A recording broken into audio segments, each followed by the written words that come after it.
I got that one from my friend Gaston at Piranha Tools. It can be time, it can be money. In my case, the cost is time.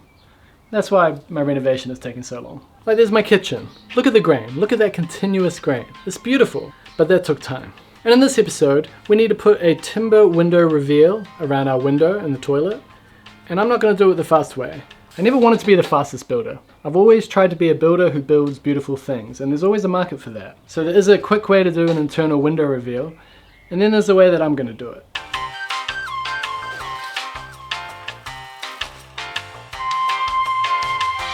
This is the easy way. You get some pine, and then you paint it. Paint hides all the imperfections, so you don't have to be as precise. But for this toilet, I want to use remu, which is a native timber, and I don't want to paint it. But the trouble is, they don't cut those trees down anymore. So I have to get some recycled timber, so we need to go find some.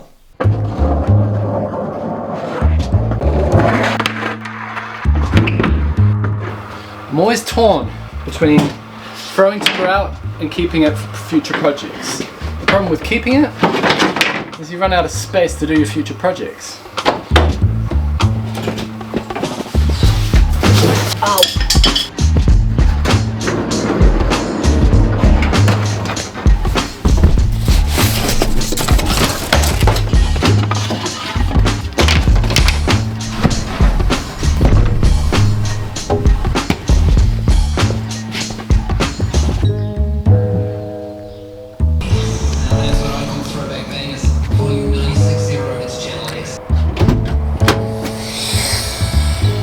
I'll reuse my remu at home one day, but today is not that day.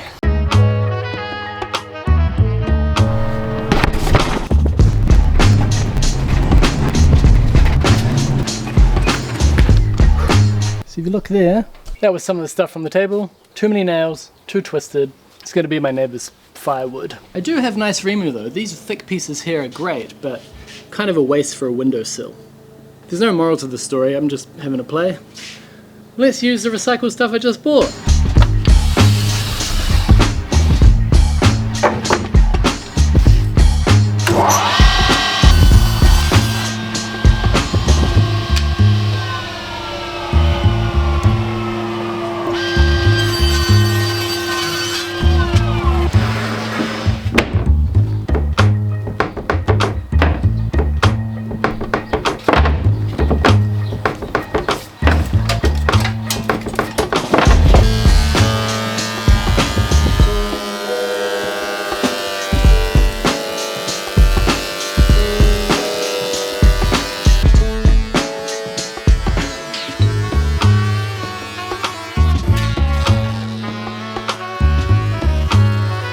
I'm quite surprised with this. I thought this was a joined piece, but I think it's a whole tree. You can see the growth rings. See, that's the sapwood over there. And then as you go in, it gets darker. And unfortunately, we have little signs of borer here. And borer always finds the sapwood because it's softer. Either that or it finds wet wood because it's softer.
Okay, just did a dry fit, and if you look closely here, I've also added a weather groove. Now the way I do that is pretty simple. I literally just cut a saw blade into it. So the width of the saw blade that I'm using is the same width as this little weather groove. So all I do is make sure it's evenly cut on the edge. and then this thing slots nicely into it.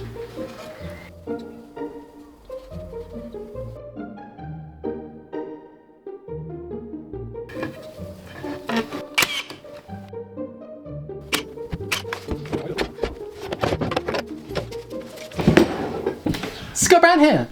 This window is in, it's done, but there is no reveal, which means you can't seal the sash up against the frame.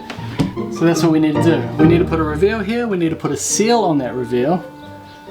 So let's do it. There it is. Do you not oil it yet? Nah, oil it in place because I got to nail it. So I got to put some nail holes into it, unfortunately.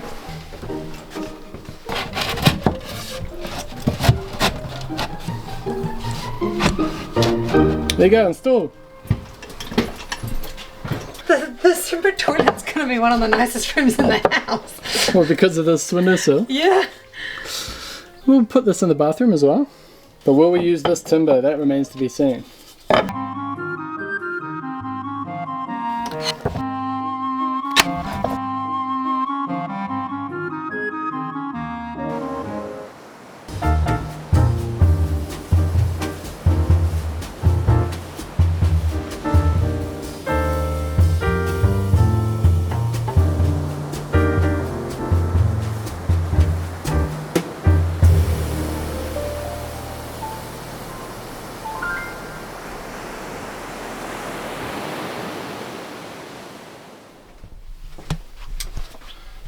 Okay. Look at this. I nailed there. 18 gauge nails. Oh, I think there's another one up here somewhere. So I use 18 gauge nails because they're nice and thin, and I use this Rimu wood filler. It's just a brown wood filler, similar color to the timber. And you can see I've done a few more here that I've yet to sand. But that's how I fixed it. And I've just got to seal the outside to make sure that it's airtight. Then I can put the rubber seals on and yeah, beautiful window, done. So that's the same timber that we have on the floor. And it's also the timber that I'll use around the mirror that will be here. Not all timbers are equal. This isn't even the same part of the tree that the floor is. And in an effort to learn more about this, we went to a timber mill here in the area and we filmed it.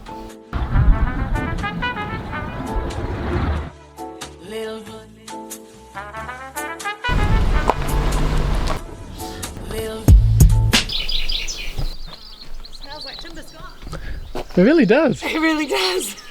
Right, my friend Justin's here. He mills timber and he's given me some samples, but I want to see how they actually mill it in person.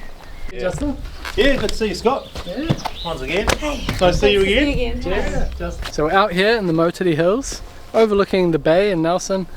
Beautiful area. Right in the middle of this pine forest is Justin's sawmill, logs to lumber. And there's a giant generator because there's no power running here. That is the loo. A little cabin in the woods, and he just sits here and mills timber all day. Oh, I thought it was Sweet cedar.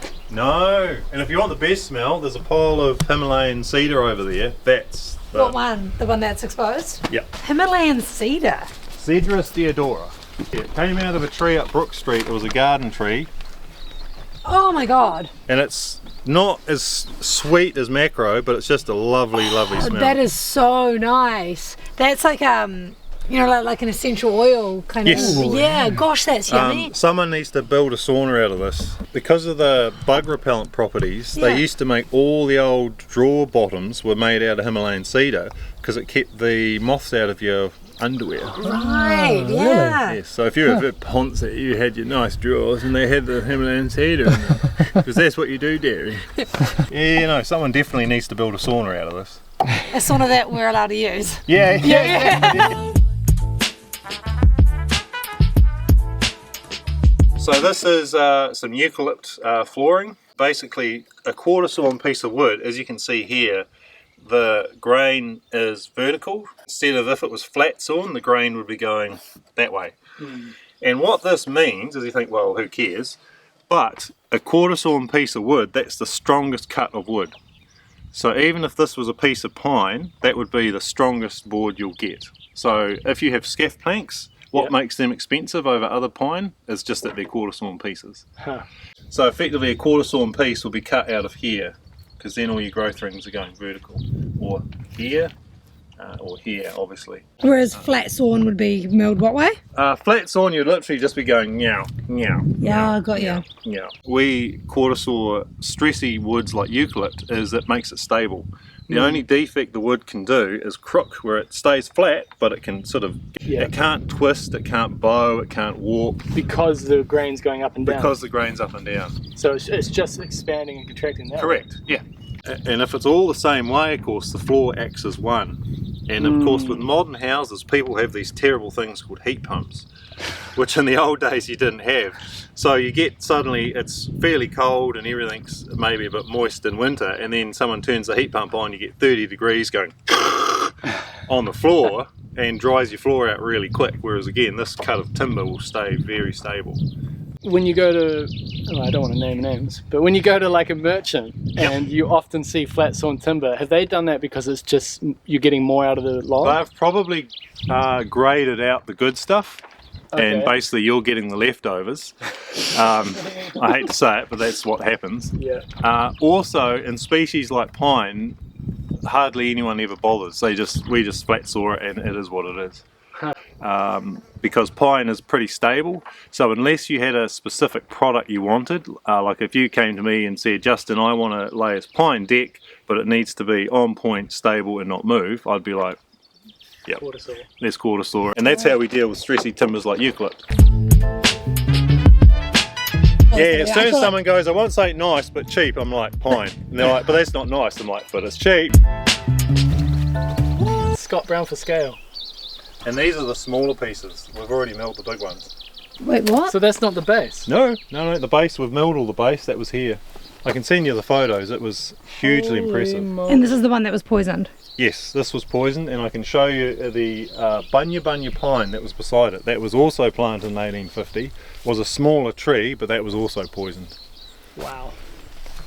I'm so sorry. Because to get it here, they had to snood the end down to fit it between the bolsters on a log truck. Basically cut the sides down to get it between the bolsters on a log truck, because it wouldn't fit otherwise. That's how big it was.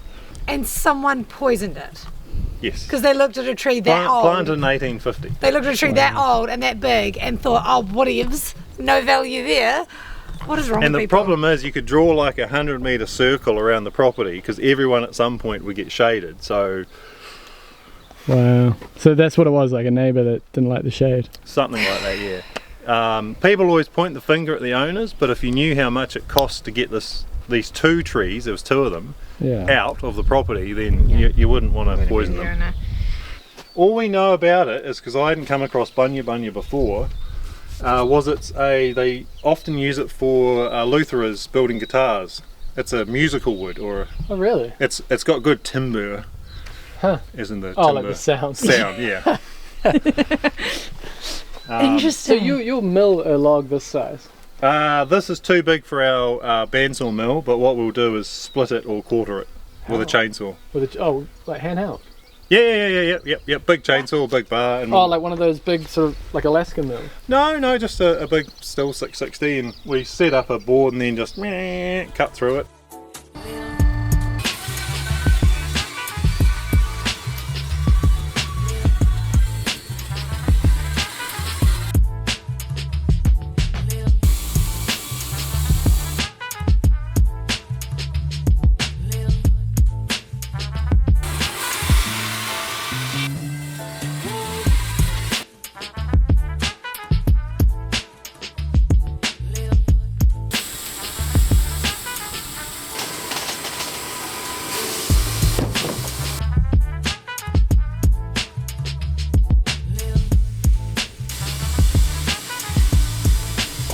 Forward. Yep, and now start running that other one up. Yep, there you go. You've had the crash course now. Yeah, that was fun. Timber, so beautiful. It's so beautiful. And it has so much of a story. It's a living thing, right? The fact that these lines were where the tree brought the water and the nutrients up. I don't fundamentally like the idea, like killing something, like cutting a tree down, but to be able to tree cycle, you know, and to be able to have a story and to know where a piece of timber came from. I mean, that is so special. If you're going to cut the tree down, if you're going to use timber, I think the key is to like honour it, honour where it's been, what it's been. Don't you think? Well said.